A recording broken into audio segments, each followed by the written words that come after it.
প্রাথমিকের নিয়োগ বাতিল হওয়া প্রার্থীদের সরাতে কঠোর অবস্থানে পুলিশ। এই মুহূর্তে শাহবাগে আছেন সহকর্মী জুম্মান সাদিক জ্যাভলিন, সরাসরি যাচ্ছে তার কাছে।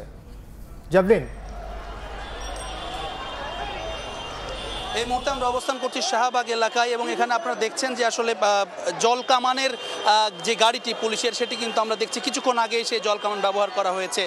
এখানে মূলত আজকে শাহবাগে টানা পঞ্চম দিনের মতো কিন্তু আমরা দেখছি যে প্রাথমিক বিদ্যালয়ের যে শিক্ষক রয়েছে, প্রাথমিক সহকারী শিক্ষক পদে ৬,৫৩১ জন যেই যারা পরীক্ষার্থী বা যারা সুপারিশপ্রাপ্ত ছিলেন তাদের একটি আন্দোলন তারা করছেন, কেননা হাইকোর্টের রায়ের মাধ্যমে তাদের সেই সুপারিশটি বাতিল করা হয়েছে এবং তারা কিন্তু বিগত বেশ কয়েকদিন থেকেই প্রেস ক্লাব থেকে শুরু করে সচিবালয়ের সামনেও তারা যাওয়ার চেষ্টা করেছেন এবং গতকালকে আমরা দেখেছি তাদেরকে শহীদ মিনার প্রাঙ্গণে অবস্থান নিতে এবং আজকে শাহবাগেও তারা অবস্থান নিয়েছেন। সব কিছু মিলিয়ে তারা কিন্তু যেটি বলছেন, বিগত এই তৃতীয় ধাপে মূলত তারা রয়েছেন ঢাকা এবং চট্টগ্রাম বিভাগের একই নিয়োগপত্রে একই নিয়োগের ভিত্তিতে দুটি ধাপে কিন্তু যারা নিয়োগপ্রাপ্ত বা সুপারিশপ্রাপ্ত হয়েছেন তারা ইতোমধ্যেই চাকরিস্থলে যোগদান করেছেন। তবে তাদের ক্ষেত্রে এসে সেই যে কোটার ভিত্তিতে যে নিয়োগ প্রক্রিয়া সেটিকে বাতিল করা হয় এবং পরবর্তীতে স্থগিত করা হয় এবং পরবর্তীতে হাইকোর্টের আদেশে সেটি কিন্তু তাদের যে নিয়োগ সেটি বাতিল হয়। এরপর থেকে কিন্তু তারা রাজপথে সরব হয়েছেন এবং আমরা আজকে দেখছি তারা এখানে পৌঁছানোর পরে তারা যে শাহবাগে অবস্থান নিয়েছেন তখন তাদেরকে ছত্রভঙ্গ করার জন্য তাদের উপরে লাঠিচার্জ এবং জল কামান কিন্তু নিক্ষেপ করা হয়েছে। আপনারা দেখছেন এখনো যে এখানে কিন্তু অনেকেই একেবারে জল কামানের কারণে ভিজা শরীরে এখানে অবস্থান করছেন। আমরা একটু তাদের সঙ্গে কথা বলতে চাই। আমরা একটু কথা বলতে চাই এখানকার একজন আন্দোলনকারীর সঙ্গে। আপনারা আজকে সকাল থেকে কয়টা থেকে অবস্থান করছেন এখানে?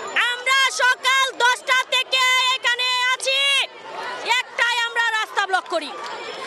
আমাদের আজকে আপিলের শুনানি হয়ে রায় দেওয়ার কথা ছিল, কিন্তু আমাদেরকে অধিদপ্তর সময় দেখাচ্ছে 7 দিন। আমরা এই সরকারের আমলে সুপারিশপ্রাপ্ত, আমরা আমাদের অধিকার। ধন্যবাদ।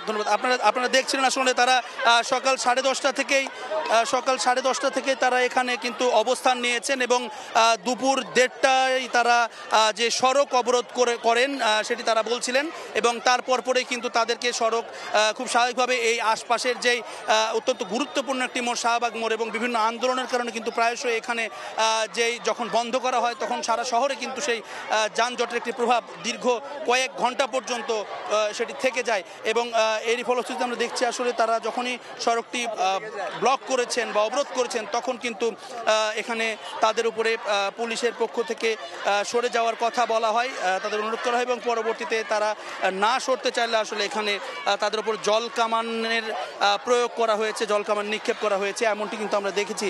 এবং আপনাদেরকে আবারও জানিয়ে রাখি এই আন্দোলন কিন্তু তারা বেশ কিছুদিন ধরেই করছেন এবং ইতোমধ্যে এর আগেও একবার কিন্তু আমরা ধাওয়া পাল্টা ধাওয়ার ঘটনা দেখেছি পুলিশের সঙ্গে এবং লাঠিচার্জ করা হয়েছে সেটি গত সপ্তাহের শেষ ভাগে এবং আমরা দেখেছি আসলে এখানে প্রায় ৬,৫৩১ জন কিন্তু এই ধাপের যারা নিয়োগ প্রত্যাশী ছিল বা যারা সুপারিশপ্রাপ্ত হয়েছেন তারা এখানে এসেছেন এবং তাদের দাবি দেওয়া কিন্তু সেই একই জায়গায় থাকছে যে একই নিয়োগের ভিত্তিতে দুটি ধাপে লোক নিয়োগ দেওয়া হয়েছে যাদের সুপারিশ করা হয়েছিল, তবে তারা কেন সেখান থেকে বঞ্চিত হবেন, তাদের নিয়োগ কেন ভিন্ন নীতিমালায় হবে, তারা কিন্তু তাদের নিয়োগটি তাদের কর্মস্থলে যোগ দিতে চান সেই দাবি তারা জানিয়ে আসছেন। তো এই ছিল আমার কাছে এখনো পর্যন্ত শাহবাগ থেকে সহকারী শিক্ষকদের আন্দোলনের সবশেষ খবর।